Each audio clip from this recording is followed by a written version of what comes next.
자, 그래서 이 상관계수에 대해서 또 오른쪽에도 보충 강의해가지고 다시 한번 표현이 나와 있지 않습니까? 85쪽 맨 위를 보시면 상관계수란 개별 자산 간의 수익률의 변화 방향 및 변화의 강도를 측정하는 지표로서 마이너스 1에서 플러스 1 사이의 값을 갖는다.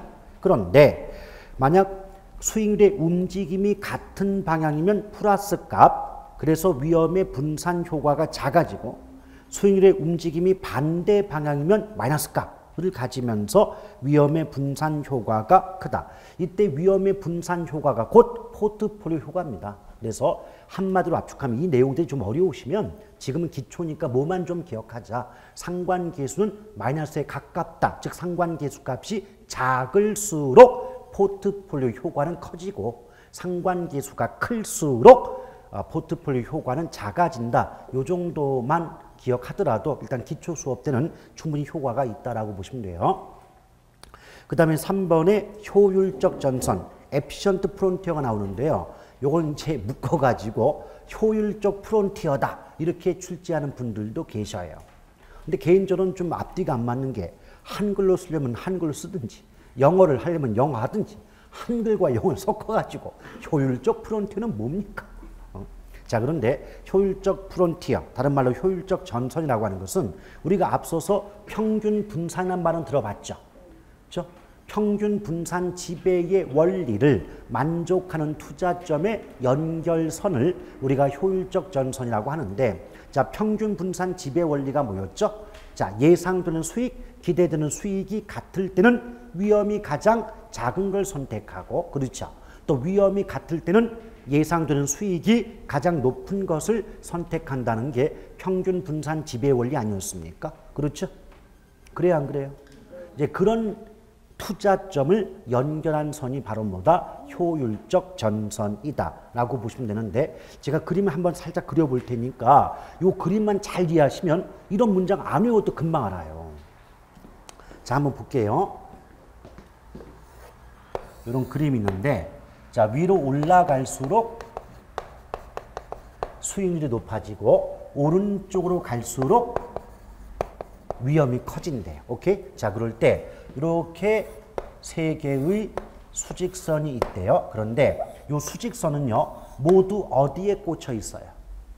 수익률과 위험 중에 어디와 연결이 되어 있습니까? 위험에 연결되어 있죠. 그 말은 같은 수직선상의 투자점들은, 투자 대안들은 모두 위험의 크기는 같다 이 뜻이에요. 같은 수직선상에 위치한 투자 대안들은 무엇의 크기는 같다? 위험의 크기는 같다. 오케이? 그럼 수직선의 반대가 뭐예요? 수평선이죠. 자, 이런 수평선이 있대요. 수평선이 있대요. 근데 모든 수평선은 수익률과 위험 중에 어디에 연결되어 있습니까? 수익률에 연결되어 있죠. 이 말은 무슨 말이다? 같은 수평선상의 투자점, 투자 대안들은 모두 무엇의 크기는 같다? 수익률의 크기는 같다라고 보시면 돼요. 오케이? 자, 그럴 때 여기 6개의 투자 대안이 있다라고 가정을 해보죠. A부터 F까지 6개의 투자 대안이 있다고 가정을 해봅니다. 그러면 하나씩 이제 해석해 볼게요. 첫 번째 수평선 들어갑니다. 첫 번째 수평선에 A, B, C 세 개의 투자 대안 있는 거 맞죠? 그런데 같은 수평선상에 있다는 건 무엇의 크기는 같다? 수익률의 크기는 같다. 그러니까 A부터 C 어디에 투자해도 예상되는 수익은 같다는 의미가 되잖아요. 그렇죠? 그럼 수익이 같으면 위험이 큰 쪽, 작은 쪽. 그럼 A, B, C 중에 위험이 가장 작은 투자점은 어디예요? 그래요. 여기까지 언더스탠드? 이럴 때 우리는 뭐라고 한다? A는 B와 C를 지배한다. A는 B나 C보다 우월하다. 이해 가시겠죠? 또 이 말을 길게 늘리면 투자 대안 A는 동일한 수익률 하에서 가장 위험도가 작은 투자 대안이다 라고 말할 수 있잖아요. Understand? 자, 두 번째 수평선 D와 E 같은 거예요. 자, 뭐는 같다? 예상되는 수익의 크기 같겠죠? 그 위험이 작은 거 선택해야 되겠죠? 어느 쪽이 위험이 작아요? D죠. 이때 우리는 D가 E를 지배한다. 오케이? 수직선 봐요. 자, B와 D가 같은 수직선상에 있다는 건 B에 투자하든 D에 투자하든 무엇의 크기는 같다는 뜻이다. 위험의 크기는 같은 거죠. 그럼 상식적으로 위험이 같을 때는 수익이 높은 쪽, 낮은 쪽. 높은 쪽. 그럼 D와 B 중에 수익이 높은 쪽은 D예요? 맞죠? D가 위에 있어요. 위로 갈수록 수익이 높으니까. 그럼 이때도 우리는 뭐라고 말해요? D가 B를 지배한다. 이해갑니까? 마찬가지예요. 자, 수직선 C, E, F죠? 같은 수직선 상에 있죠? 그 무엇의 크기는 같다. 위험의 크기 같다. 그 위험이 같을 때는 무엇이 가장 높은 거? 수익이 가장 높은 거? 가장 수익 높은 거 뭐예요? F. 그럼 F가 E와 C를 지배한다라고 말할 수 있겠죠. 오케이? 그럼 이때 A와 D와 F는요, 전부 동일한 수익률 하에서는 위험도가 가장 작은 투자점이며 같은 위험도 하에서는 가장 수익률이 높은 투자점에 해당이 되지 않냐 그 말이에요. 오케이? 그럼 A와 D와 F는 어떻다? 평균, 분산, 지배 원리를 만족하는, 충족하는 투자 대안, 투자점들이라고 볼 수 있지 않습니까? 그래요? 그것을 하나로 연결해 보았더니 노란색처럼 오른쪽 위로 뻗어 올라가는 곡선의 모습이 나온다 그 말이에요. 오케이? 이해가시겠습니까? 그래서 일단은 효율적 전선은 우상향한다 이렇게 말이 나오게 되는 것이고요. 그러면 자, 저 그림을 다시 한번 잘 보세요. 그럼 A와 D와 F는 효율적 전선상의 투자 대안이라고 말할 수 있겠죠. 노란색 전선상 그 위치에 있지 않냐 그 말이죠. 오케이? 그러면 A와 D와 F는 나머지 B, C, E보다 우월해요? 우월하지 못해요? 우월하죠. 그럼 이런 말 가능해요? 효율적 전선상의 투자 대안들은 저보지 마 칠판 봐요. 효율적 전선상의 투자 대안들은 효율적 전선 아래의 투자 대안을 지배한다. 말할 수 있습니까? 즉 이 말은 요 그림대로 해석하면 A와 D와 F는 B와 C나 E보다 우월하다. 그 말 아니요. 그것을 예쁘게 포장하면 효율적 전선상에 투자 대안들은 그 효율적 전선 아래의 투자 대안을 지배한다. 이렇게 말하는 것 뿐이에요. 아시겠습니까? 오케이? 물론 저것 이외에도 살필 게 또 많이 남아있긴 하지만 이 정도에서 마치겠다 그 말이에요. 더했다간 머리 폭발합니다. 자, 그런데 그래서 우리가 뭐라고 하느냐. 거기 효율적 전선 첫 번째를 봐봐요. 첫 번째 때 중간 위험이 동일한 경우에는 수익률이 가장 높은 투자를 선택하며 수익률이 같을 때는 위험이 가장 낮은 투자 대안을 선택할 것이다. 이와 같은 원리를 지배 원리다라고 하는데 정확히 말하면 평균 분산 지배 원리라고 말할 수 있겠죠. 이 평균 분산 지배 원리를 만족하는 점에 연결선을 뭐라고 말한다? 효율적 전선이다. 이해가시겠습니까? 그리고 또다시 효율적 전선은 우상향한다 라고 말이 나오죠. 그 이유에 대해서는 기본 때 해드리겠다 그 말이에요. 그 다음에 4번 최적의 포트폴리오 나옵니까? 그 최적 포트폴리오 그러면 그림을 보시기에 앞서서 그림 바로 아래줄에 무슨 말 나오느냐. 효율적 전선과 무차별 곡선의 접점에서 결정된다는 말 나와 있습니까? 최적 포트폴리오는 효율적 전선과 무차별 곡선의 접점에서 결정이 된다. 근데 여기서 무차별 곡선이 뭔진 몰라도 아직은 뭔진 몰라도 관계없습니다. 다만 접점입니까? 교차점입니까? 접점이죠. 이걸 기출문제에서 두세 번 정도 접점을 교차점이라고 바꿔가지고 틀렸던 적이 있더라 그 말이에요. 절대로 접점이지 교차 그러면 틀립니다. 아시겠죠? 예, 구분하시길 바라요. 근데 이것도 어차피 그림이 나와 있으니까 제가 칠판에 쓰진 않을 거고 그림을 한번 잘 보세요. 그림에서 보면 그 오른쪽 위로 뻗어 올라가는 곡선이 두 개가 있을 거예요. 응? 있죠? 예. 있는데 하나는 보수적 투자 또 하나는 공격적 투자 이렇게 말이 나오지 않습니까? 그래요? 그러니까 요 곡선 이렇게 있지 않습니까? 이렇게 있죠? 그럼 저는 요 위에 두 개 요걸 얘기하는 겁니다. 그러면 아래쪽에 효율적 전선은 없다고 보고 위쪽에 무차별 곡선 두 개가 있는데 하나는 뭐 공격이다, 하나는 보수다 이런 말 써놨지 않습니까? 그렇죠. 오케이? 자, 그럴 때 일단 다른 거 없다고 보고요. 위쪽의 곡선의 차이점이 뭘까요? 위에 두 개의 곡선이 있는데 이 두 개의 곡선을 비교해 보면 차이점 하나를 느낄 수가 있어야 돼요. 어떤 차이가 있을까요? 보수적 투자와 공격적 투자의 곡선 두 가지의 차이점. 그렇지요. 바로 그거예요. 기울기. 기울기가 다르지 않습니까? 그렇죠. 그럴 때 지금 보수와 공격 중에서 어떤 곡선의 기울기가 더 가파른가요? 급한가요? 보수가 급하죠. 상대적으로 공격은 기울기가 완만하죠. 오케이? 바로 그 얘기예요. 근데 그 기울기 차이가 뭐냐면 잠깐 이제 그거 없다고 보고 그 그래프에서 맨 오른쪽 보면 맨 오른쪽 아래에 보면 무슨 말 쓰여져 있어요? 위험. 위험이란 단어가 있잖아요. 아니, 여기서 맨 오른쪽 맨 아래 여기 아니에요? 위험 쓰여 있지 않습니까? 그렇죠? 안 하려고 했더니 또 써야 되겠네. 이렇고 그 다음에 하나는 어때요? 이래 있잖아요. 그렇죠? 요게 이제 보수고 이게 공격이다 라고 한다면 보수가 공격보다 지금 기울기가 가파르고 공격은 보수보다 기울기가 완만하다. 요건 좀 인정이 되지 않았습니까? 그렇죠? 근데 이 기울기의 차이가 뭐냐? 전방에 뭐 있다? 위험이 있다. 위험. 그 위험을 보고 보수적 투자자는 핸들을 이빠이로 꺾은 거예요. 아시겠어요? 핸들을 이빠이 꺾으니까 기울기가 어떻게 돼요? 급해지죠. 가파라지죠. 근데 보수적 투자자가 위험을 보고 이만큼 핸들을 이빠이 꺾어서 기울기가 급해진다는 것은 그만큼 보수적 투자자는 공격적 투자자보다 위험을 더 싫어한다. 덜 싫어한다. 더 싫어한다. 아시겠어요? 그럼 이 말을 뒤집어 나면 공격적 투자자도 위험을 싫어하기는 하되 보수적 투자자보다는 위험을 덜 싫어한다 이 말 아니에요. 이해하시겠습니까? 그럼 어때요? 투자자의 위험 회피 정도에 따라 무차별 곡선의 기울기는 달라진다라고 말할 수 있겠냐고요. 응? 여러분 보수적 투자자, 공격적 투자자 둘 다 위험 회피형 투자자입니다. 위험을 싫어하는 투자자 맞아요.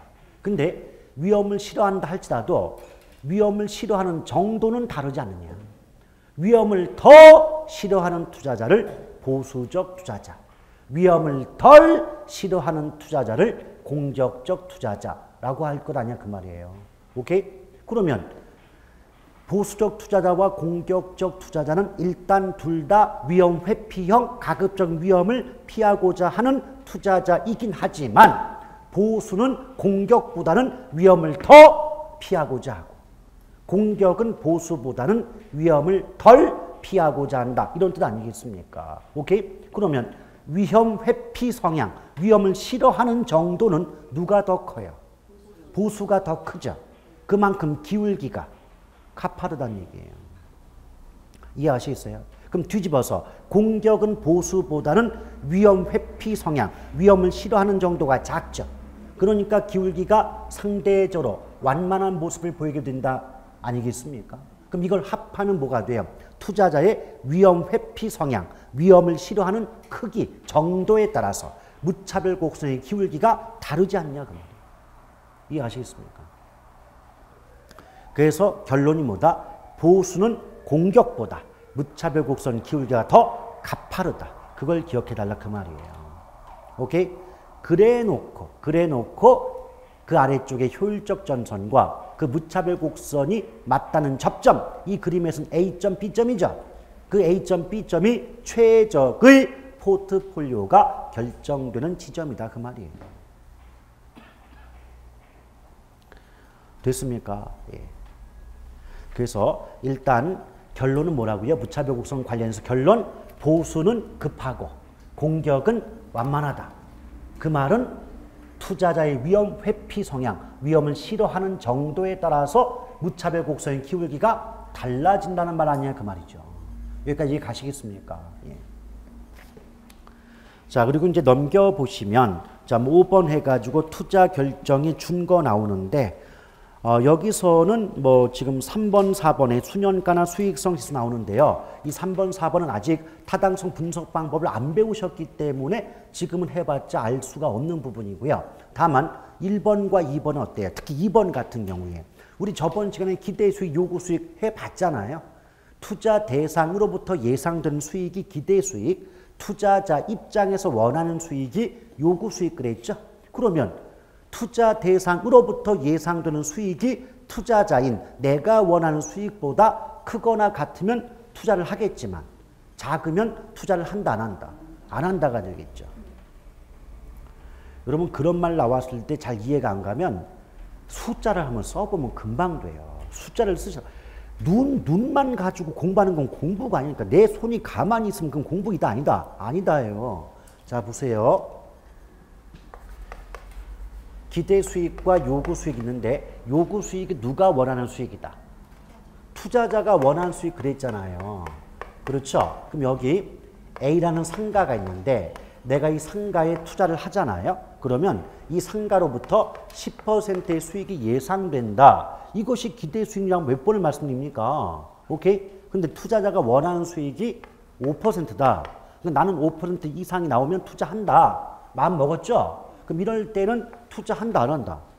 한다. 왜? 내가 원하는 수익보다 많이 나오니까. 그렇죠? 근데 얘도 10이고 얘도 10이다. 이 말은 기대와 요구 수익이 같다는 뜻이죠. 근데 이 말의 뜻은 그 투자 대상인 A라는 상가로부터 예상되는 수익이 투자자인 내가 원하는 수익만큼은 나온다는 얘기 아니에요. 투자해요 안 해요? 하죠. 근데 예상되는 수익은 10%인데 투자자인 내가 원하는 수익은 15%다. 나는 15% 이상은 나와야 투자할 거다. 이런 상황이라면 투자해요 안 해요? 안 하잖아요. 이거를 묶으면 어떻게 돼요? 기대 수익률이 요구 수익률보다 크거나 같은 경우에는 투자를 채택하는 반면 기대 수익률이 요구 수익률보다 작은 경우에는 투자를 기각한다. 하지 않는다. 해드렸잖아요. 해드렸어요? 저번에 했어요?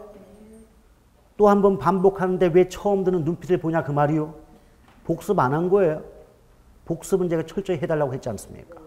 그럼 기초 때 복습을 잘 해놓으시면 말년이 편하다니까. 여러분 편하라고 하는 거 편하라고. 지금 빡세게 해놓으면 나중에 여러분들이 막 다른 분들이 막 헤매고 있을 때 여러분들은 저 정도를 가지고 이러면서 공부한단 말입니다. 그렇게 편하게. 그러니까 처음 고생 뭐 옛말에는 뭐 초년 고생은 사서도 한단 말이 있잖아요.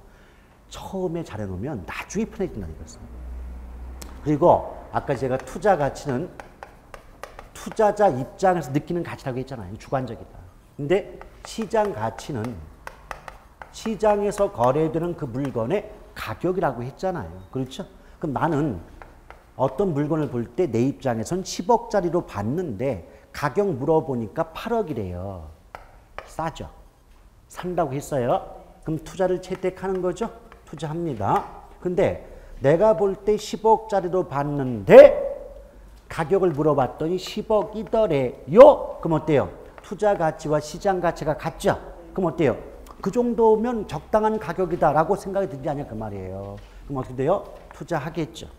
그 다음에 내가 볼 땐 10억으로 봤는데 값을 물어봤더니 12억 달래요. 그럼 어때요? 투자 가치보다 시장 가치가 높죠. 이 말을 우리가 아는 말로 바꾸면 비싸요. 그럼 비싸면 사요 안 사요? 안 사요.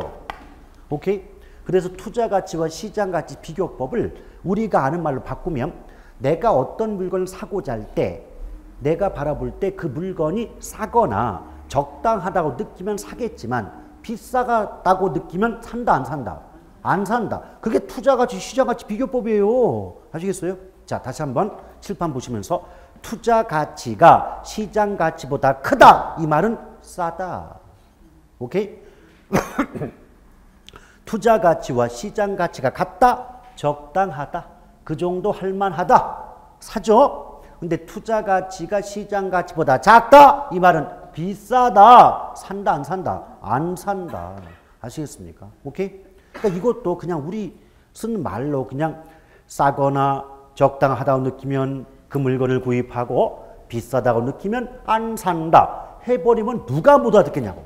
이걸 투자 가치가 시장 가치보다 크거나 같을 땐 투자를 재택하며 투자 가치가 시장 가치보다 작은 경우에는 투자를 기각한다. 이래 보니까 처음에 문장 읽을 때는 무슨 말인지 알아들을 수가 없다는 거죠. 아시겠죠? 자, 싸다 또는 적당하다 사죠. 비싸면 안 산다. 그 얘기입니다. 아시겠죠? 자, 그러면서 이제 제3절 투자 결정이 나오는데, 자, 첫 번째 보면 화폐의 시간적 가치란 말이 나옵니다. 이게 무슨 말이냐면, 제목을 잘 보세요. 화폐의 시간적 가치인데요. 가운데 시간이란 말을 빼면 돈 가치죠.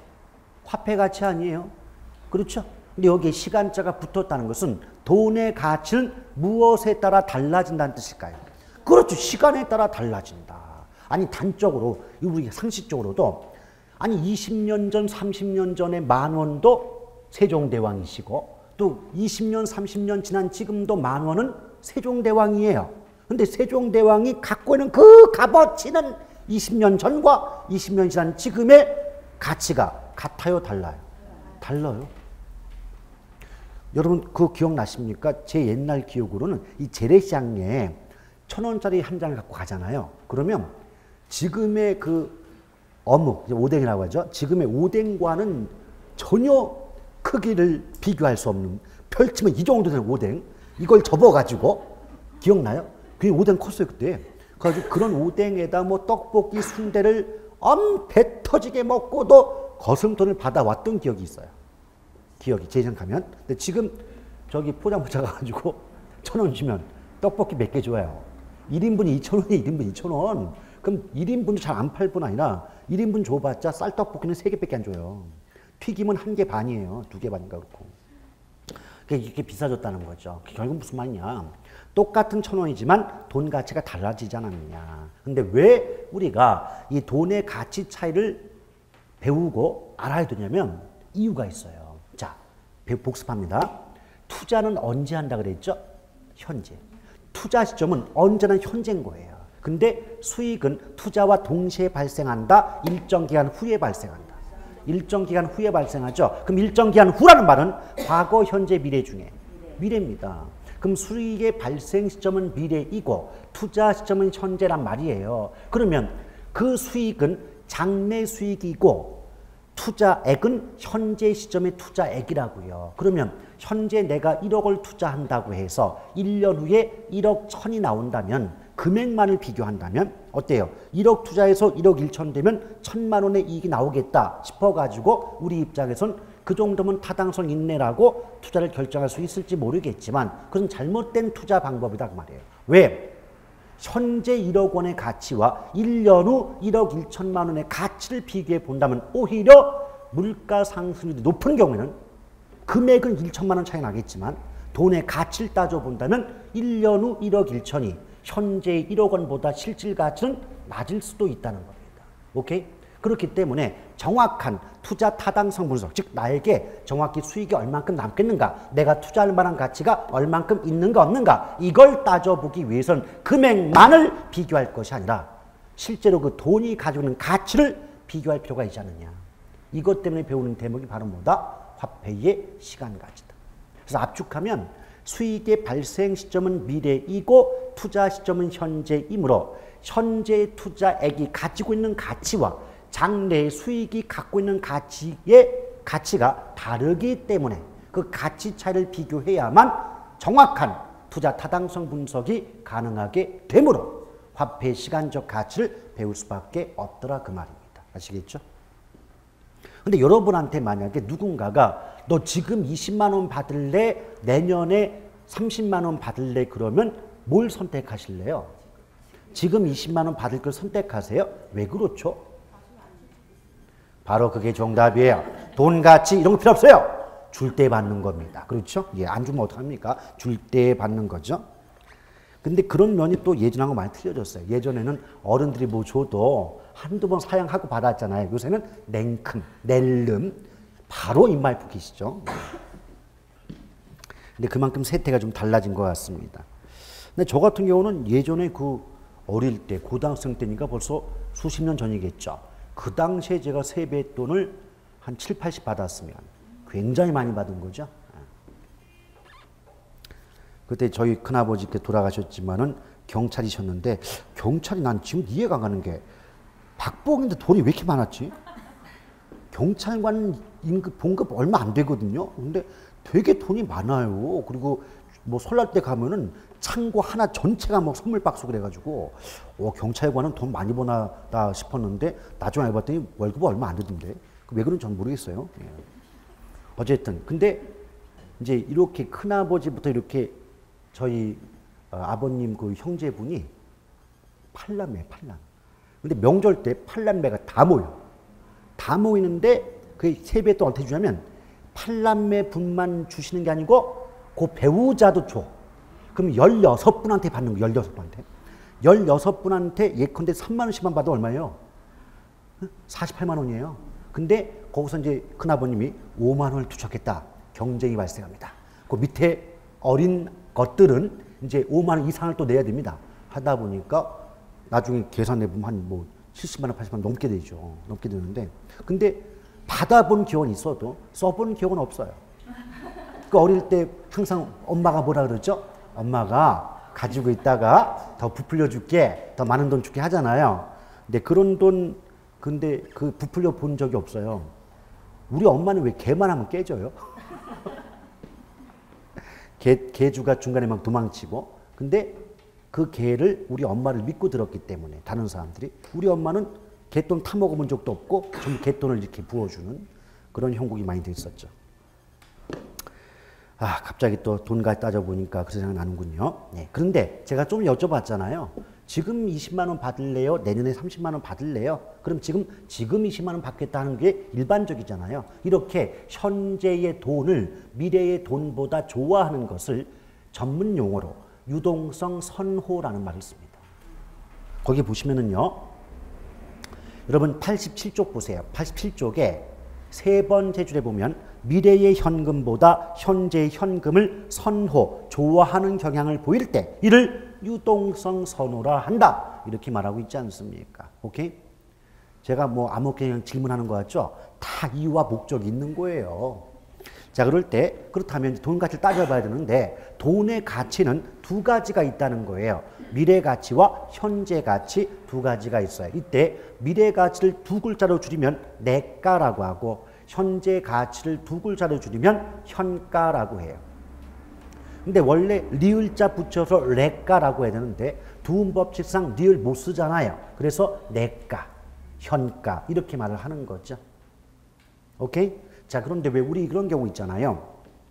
보험 설계사분이 보험 가입을 권유하면서 선생님 요 보험에 가입하시면 3년 후에 1억을 탈 수 있습니다. 뭐 이렇게 가입 권유를 한다 이거예요. 그럼 우리는 그 권유를 받으면서 어떤 생각하냐면 3년 후에 1억을 받아? 그럼 3년 후에 1억이 지금은 얼마쯤 될까? 궁금할 때 있지 않습니까? 그렇죠? 그럼 3년 후에 1억은 3년 후니까 현재입니까? 미래입니까? 미래죠. 그럼 3년 후에 1억은 미래 가치죠. 근데 이게 지금의 가치로 따지면 얼마쯤 될까? 라고 그게 궁금해가지고 현재 가치를 구한다면 그건 뭐예요? 현재 가치가 되겠죠. 오케이? 이처럼 미래의 돈 가치를 현재 돈 가치로 바꿀 때 이용하는 계수를 현가 계수라고 합니다. 현가 계수. 자, 한번 볼까요? 자, 분명히 돈 가치는 크게 현재 가치와 미래 가치로 나뉘어진다라고 했죠. 이때 현재 가치를 줄이면 현가, 미래 가치를 줄이면 내가라고 한다 그랬어요. 여기까지 다들 이해 가시죠? 이럴 때 현재 가치에서 미래의 돈 가치를 현재의 돈 가치로 바꾸어주는 작업을 할인한다라고 하고 이 할인할 때 이용하는 계수를 현가 계수다 이렇게 말을 한다는 거죠. 원래는 현재 가치 계수인데 줄이면 현가 계수거든요. 근데 제목 자체가 구하고자 하는 값이에요. 그럼 현가 계수면 무슨 가치를 구하고 싶은 거다? 현재 가치를 구하고 싶은 거고 내가 계수 그러면 무슨 가치? 미래 가치를 구할 때 이용하는 값이다 이렇게 보시면 돼요. 오케이? 이걸 그래서 현가 계수 그래요. 따라서 한 가지 팁을 알려드린다면 앞으로 문제를 푸시거나 좀 교과서를 읽으실 때 할인 이 말이 나오면 좁은 의미에서는 미래 가치를 현재 가치, 즉 내가를 현가로 바꾼다의 뜻이고, 보다 넓게 해석하면 화폐의 시간 가치, 즉 돈 가치를 따진다의 뜻이에요. 오케이? 예컨 나중에 타당성 분석 방법 보면 뭐 할인 현금 수지 분석법 이런 말 있거든요. 안 배웠으니까 무슨 말인지 몰라요. 다만 무슨 단어가 붙었다? 할인자가 붙었죠. 아, 그러면 얘는 내용이 뭔진 몰라도 화폐의 시간 가치, 돈 가치를 따지는 방법들이 있겠구나. 이런 예측 가능할 수 있잖아요. 그 말이에요. 오케이? 그럼 뒤집어 볼까요? 자, 현재의 돈 가치를 미래의 돈 가치로 바꿔주는 것은 뭐라고 말할까요? 할인의 반대니까. 그 할증이야, 할증. 저는 여러분께 절대 어려운 걸 물어보지 않습니다. 너무 속된 말로 쫄지 마세요. 그냥 있는 그대로 대답하시면 돼요. 할인의 반대니까 할증이잖아요. 그렇죠? 이렇게 할증할 때 이용하는 계수를 뭐라 그런다? 내가 계수다 그래요. 근데 간략히 예를 들면 아까 했던 것처럼 3년 후 1억 원을 탄다고 할 때 이 3년 후 1억 원이 현재 얼마일까? 이걸 구하고 싶다. 근데 이 과정은 뭐예요? 3년 후 1억은 미래 가치잖아요. 근데 현재 얼마의 가치가 될까? 이 말은 현재 가치 아닙니까? 그럼 구조를 보면 미래 가치를 현재 가치로 만드는 구조가 되죠. 이럴 때 이용하는 계수를 뭐라 그런다? 현가 계수다 그렇게 말합니다. 오케이? 예. 근데 뒤집어서 자, 현재 내가 1억이 있다. 이 1억 원을 3년 동안 은행에 맡겨놓는다. 3년간 은행에 적립을 했다. 그러면 3년 후에 내가 얼마를 탈 수 있겠는가? 이게 궁금할 때 있다는 얘기예요. 오케이? 그럼 봐봐요. 현재 1억은 현재자 붙었으니까 현재 가치잖아요. 근데 3년 후 얼마? 이 말은 3년 후라는 미래에 내가 탈 수 있는 금액이 얼마나 될까? 이게 궁금하다는 건 미래 가치 아니겠습니까? 그렇죠? 이렇게 현재의 돈 가치를 미래의 돈 가치로 바꿀 때 이용하는 계수값을 내가 계수다 이렇게 말합니다. 이해하시겠습니까? 그래서 어떤 말이 나오든 간에 현재 가치 계수 줄여서 현가 계수 그러면 구하고자 하는 값이 현재 가치다 그 말이에요. 그럼 내가 계수는 구하고 싶어 하는 값이 뭐다? 미래 가치다 그 말이죠. 이해가시겠죠? 그런데 그런 현가 계수와 내가 계수에는 3개씩 총 6가지가 있더라 그 말이에요. 그래서 뭐 그 교과서도 있지만은 요 현가 계수에는 일시불, 일시금이라고 하는데 일시불의 현가 계수, 그 다음에 연금의 현가 계수, 그리고 저당 상수 이렇게 3가지는 현재 가치 계수에 속하고요. 그 다음에 일시불 또는 일시금의 내가 계수, 또 연금의 내가 계수, 그리고 감채기금 계수 이렇게 3가지는 전부 뭐다? 미래 가치를 구하는 내가 계수에 속한다라고 보시면 돼요. 근데 일단 가장 첫 번째, 가장 기초적으로 물어보는 게 종류를 막 섞어놓고 이게 내가냐 현가냐 옳게 연결되어 있느냐 이렇게 물어보는 게 가장 기초적이거든요. 근데 위에 4가지 같은 경우는 어려움이 없어요. 혼동이 없어요. 왜? 전부 뭐 있어요? 자, 현가, 내가 아예 쓰여져 있잖아요. 그럼 현가니까 현재 가치고 내가니까 미래 가치 계수구나. 금방 구별이 되거든요. 근데 꼭 뭐 갖고 장난친다? 마지막까지고. 분명히 저당 상수는 현가 계수고 감채기금 계수는 내가 계수인 걸 알고 외웠어요. 외웠는데 막상 문제 풀 때는 그게 또 혼란이 오더라 그 말이에요. 오케이? 그래서 얘네 2가지만 어떻게 기억하자?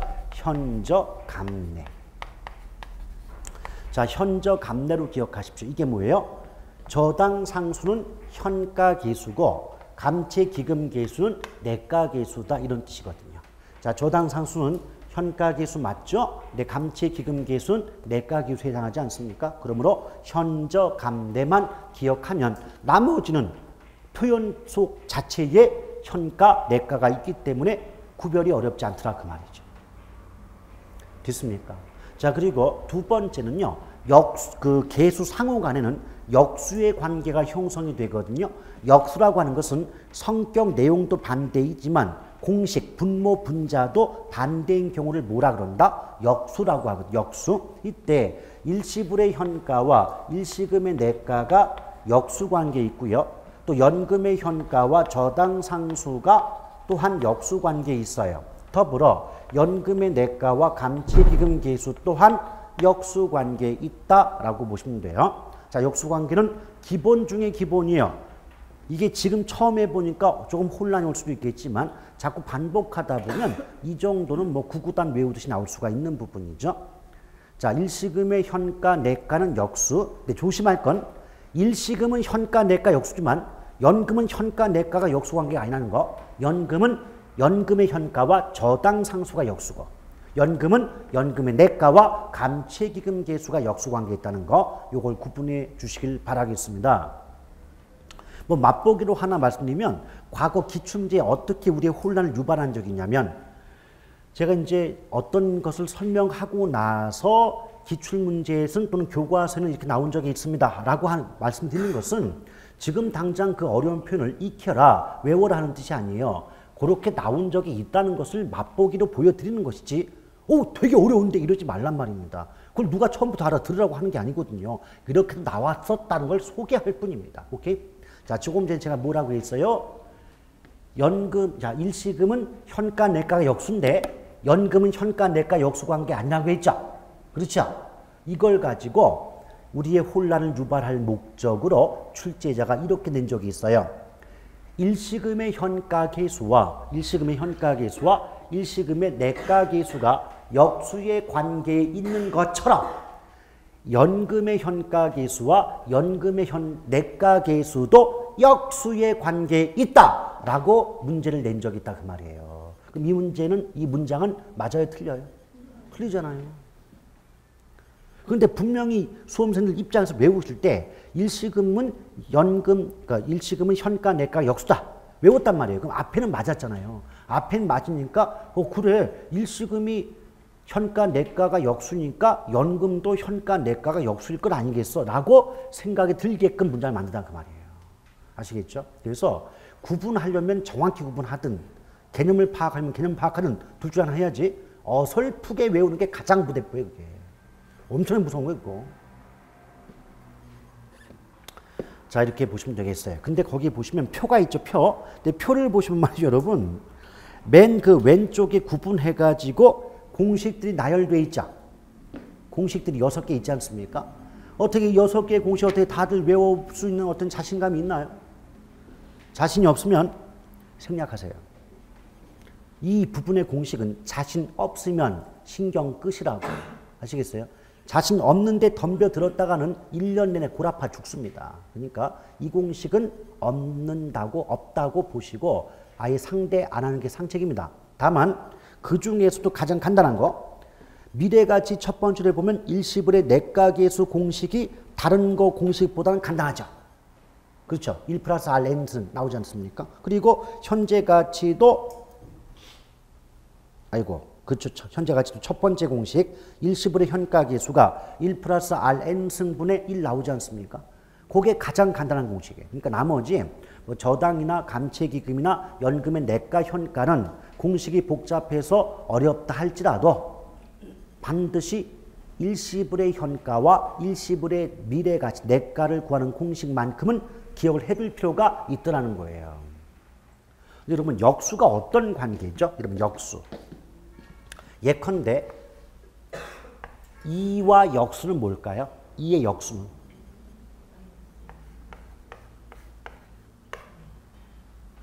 오케이? 역수가 뭐라고요? 그값분의 1. 그것분의 1이 뭐다? 역수다. 그럼 봐요. 이런 공식이 나왔대요. 이 공식의 역수는 얼마일까요? 뭘까요? 이렇게 했지. 그래놓고 그 공식 다시 한번 보라고. 1 플러스 R N승이 일시불의 내가계수 공식이죠. 그것과 역수가 일시불의 현가계수라며. 그렇잖아요.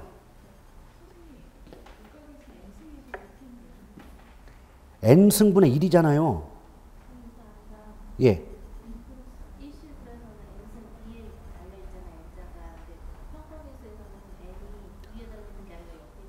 함수값 잘못 쓴 거죠. 오탄한 거죠. 뭘. 예, 그러니까 전부 n승은 위에 있어야 돼요. 옆에 있으면 안 돼요. n승은 전부 위에 있는데 함수값 쓰다가 잘못 쓴 거예요. 그럼 봐봐요. 제가 말씀드린 건 뭐냐면 지금 일시불에 현가계수를 구하는 공식이 이렇잖아요. 그렇죠? 그 다음에 일시불의 내가계수와 관련된 공식은 이렇지 않습니까? 이게 서로 역수라며. 예? 근데 구조를 잘 보시라고. 이 1 플러스 r n승의 역수는 그 값분의 1이잖아요. 그럼 이게 나올 거 아니냐고. 그러니까 상호가 뭐다? 역수관계다. 이걸 보자는 거죠, 제가. 지금은 공식 자체를 외울 것이 아니고 왜 이런 공식이 나올 수밖에 없는가? 상호 역수관계니까 어떤 값의 역수는 그 값분의 1 아니냐. 그래서 이런 공식이 나올 수밖에 없지 않느냐. 이걸 보여드리고 싶은 게 지금은.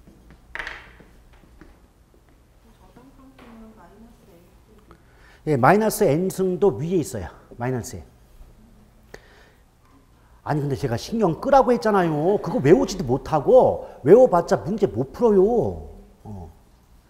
이게 이제 가끔 가다가 저당 상수랑 감체기응계수 이용해서 뭐 값을 구해보라. 이런 문제가 그동안 그러니까 우리가 6회차지만 25회차까지 한 4번인가 나왔어요. 4번이 나왔는데 그때마다 그거 푼 사람 아무도 없어요. 아시겠어요? 풀지를 못하는데 그걸 왜 기억하냐 그 말이에요. 아시겠죠? 물론 그게 이제 오타 나가지고 위에 마이너스 n승 해야 되는데 오른쪽 마이너스 n은 잘못된 거예요. 그러나 신경 끄시라고. 기억이 나지도 않고 현장 가면 풀어낼 시간도 없습니다. 그래서 이제 기억할 필요가 없다 이렇게 말씀드리고 있는 겁니다. 나중에 문제풀이 이런 시간에 보면 그와 관련된 이제 문제집에 그런 문제들이 있어요. 그렇게 문제 나올 때 함께 한번 맛보기 삼아서 풀어볼 수는 있는데 아마 풀어드려도 이러면서 에이 생략 이럴 거야 아마 이런 오마이 갓 쉣 이러면서 신경 쓸 필요가 없는 부분입니다.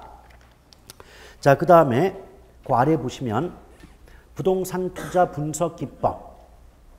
물론 그 표에서 중간 보면 개념 나오잖아요. 그래서 어떤 말 나올 때 이게 일시불이고 연금이냐, 현가냐, 내가냐, 저당이냐, 감채냐 궁금하죠? 안 하지 않아요. 나중에 기본이나 심화 수업 때 이런 말이 나오면 뭐가 답이라고 다 알려드립니다. 요령을 알려드리니까 지금 기초기 때문에 그냥 넘어가고 있는 것뿐이에요. 자, 그리고 87조 아래에 보시면 부동산 투자 분석 기법인데 얘는요. 넘기기 전에 예측합니다. 우리가 지금 바로 앞에서 계속 머리 아파가면서 봤던 게 뭐다? 돈 가치 따지는 거 아니에요? 그렇죠? 근데 돈 가치를 따질 때 무슨 말 쓴다 그랬어요? 할인. 그러니까 앞으로 할인이란 말이 나오면 얘는 뭐다? 좁게는 미래 가치를 현재 가치로 만든다. 넓게는 돈 가치를 따진다 이 말이에요. 오케이? 그래서 투자 타당성 분석 기법은요. 크게 두 가지 방식으로 나눠지는 거예요. 돈 가치를 따지는 방법과 돈 가치를 안 따지는 방법 두 가지 나눠집니다. 이때 돈 가치 즉 화폐의 시간 가치를 고려하여 타당성을 분석하는 기법을 할인 방식이라고 말할 것이고. 오케이?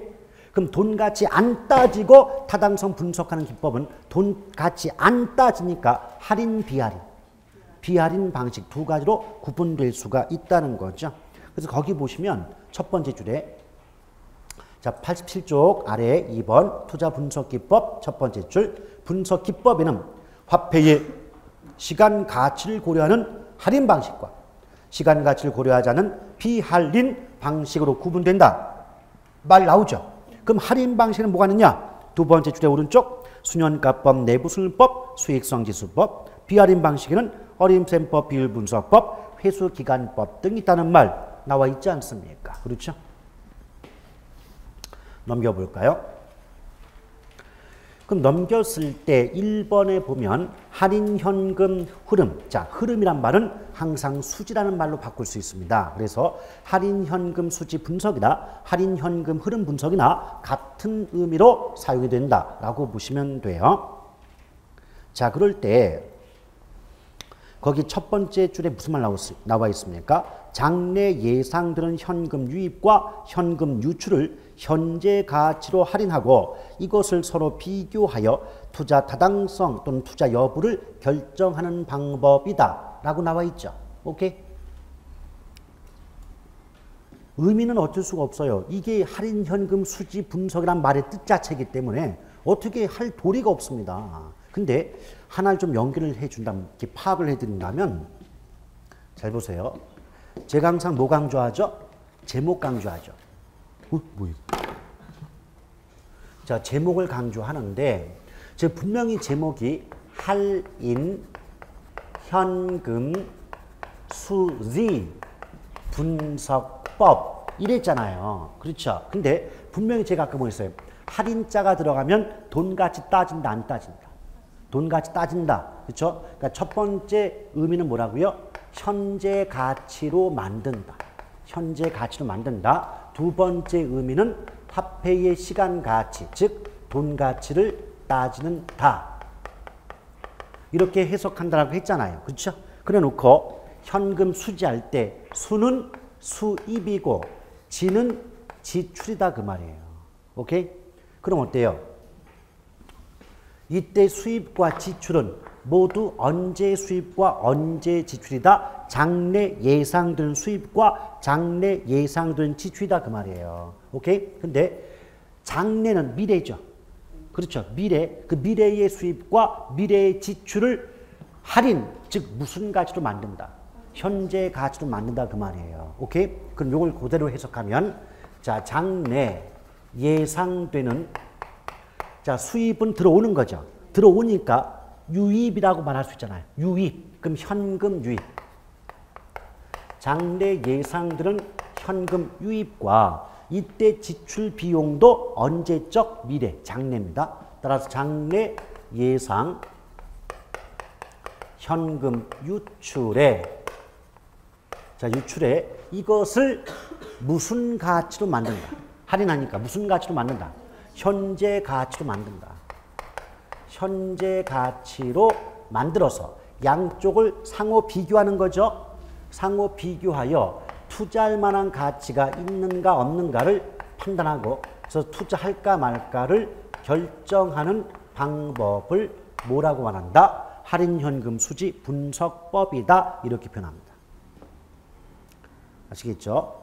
자, 여러분 벌써 할인자가 들어갔다는 건 현재 가치로 만든다는 뜻인데 만약 이때 수입과 이때 지출이 처음부터 현재 가치였다면 굳이 할인한다는 말 쓸 이유가 있다 없다?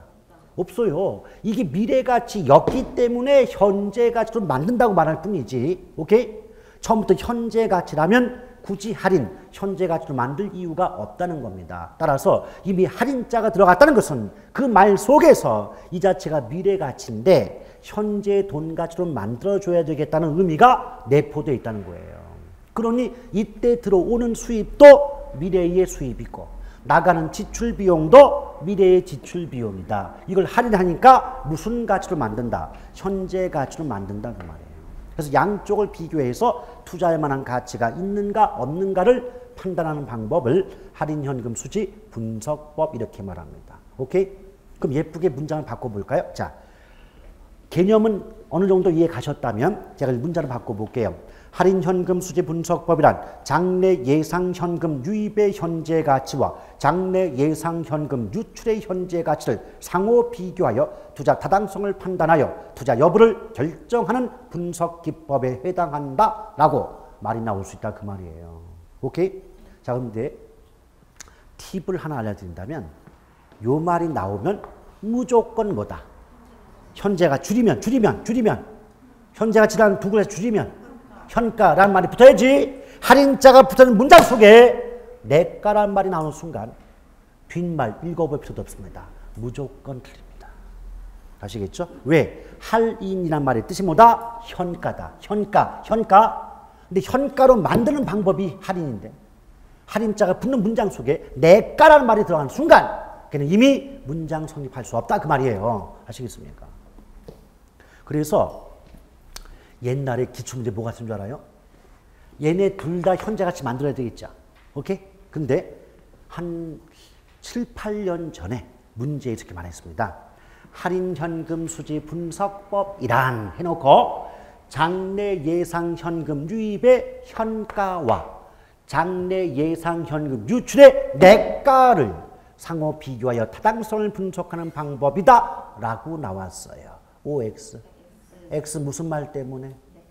아시겠어요? 근데 그냥 외우신 분 입장에서는 한 단어만 바꾼 거예요. 더럽게 어려웠겠지. 외우신 분 입장에서는 현이란 말을 내라고 한 글자만 바꿔놨기 때문에 어렵다고. 근데 할 일의 뜻이 현가로 만든다의 뜻이다. 이것만 알고 있는 분들은 할인자가 붙는 문장 속에 절대 내가란 말은 나올 수 없는데 이걸 이해하셨던 분은 어때요? 아주 쉽게 그 문장이 틀렸구나. 답을 구할 수 있었지 않았겠냐 그 말이에요. 이게 암기와 이해의 아주 근본적인 차이예요. 아시겠습니까? 자, 구체적 내용은 잠깐 더 쉬었다가 이어갈게요.